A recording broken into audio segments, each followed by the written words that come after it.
pokes it through nicely. Salah! 92 বছরের ইতিহাস ভেঙে চুরমার করল মোহাম্মদ সালাহর মিশর।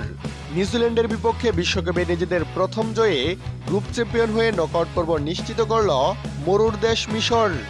1934 সালে প্রথমবার বিশ্বকাপে অংশ নিয়েছিল মিশর। ওই আসর সহ বৈশ্বিক এই টুর্নামেন্টে 4 বার খেলেছে উত্তর আফ্রিকার এই দেশ। তবে এতদিন কোনো জয় ছিল না তাদের। অবশেষে মোহাম্মদ সালাহ, উমর মারমুশদের হাত ধরে এলো কাঙ্ক্ষিত সেই জয়। নিউজিল্যান্ডকে 3-1 গোলে হারালো লাল জার্সিধারীরা। এর ফলে ভাঙল তাদের 92 বছরের গেরো। প্রথমার্ধে 1 গোল হজম করেও তা শোধ করতে পারেনি মিশর, কিন্তু দ্বিতীয়ার্ধে নিউজিল্যান্ডকে হতাশ করে একে একে 3 গোল দিয়ে ম্যাচ জিতে নিয়েছে মোহাম্মদ সালাহরা। প্রথমার্ধে আক্রমণে এগিয়েছিল নিউজিল্যান্ড। সেই আক্রমণের অংশ হিসেবেই 15 মিনিটে গোল করে কিউইদের এগিয়ে দেন ফিন সারম্যান।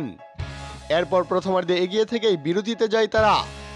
58 মিনিটে ডান দিক থেকে বক্সে বল পেয়ে মোহামেড হানি চমৎকার একটি ক্রস ভাসিয়ে দেন। বক্সের মাঝখানে সম্পূর্ণ অরক্ষিত অবস্থায় থাকা জিকু হেডে বল জালে জড়িয়ে দেন।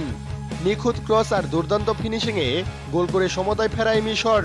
এরপর বক্সের ডান প্রান্তে বল পেয়ে জিকুর সঙ্গে দারুণ 1-2 পাস খেলেন মোহাম্মদ সালাহ। এতে বক্সের ভেতরে শট নেওয়ার সুযোগ তৈরি হয়, আর তিনি কোনো ভুল না করে নিচের বাঁ কোণে বল জড়িয়ে দেন 67তম মিনিটে। 82 মিনিটে আরও একটি গোল করে মিশর হেড থেকেই। এই গোলে সহায়তা করেন মোহাম্মদ সালাহ। দারুণ ক্রস থেকে ডান দিক থেকে বদলি নামা ট্রেজেগে মাত্র নিজের তৃতীয় টাচেই হেড করে বল জালে জড়িয়ে দেন। এতে 3-1 গোলের বড় জয়ে গ্রুপে এখন সবার উপরে মিশর।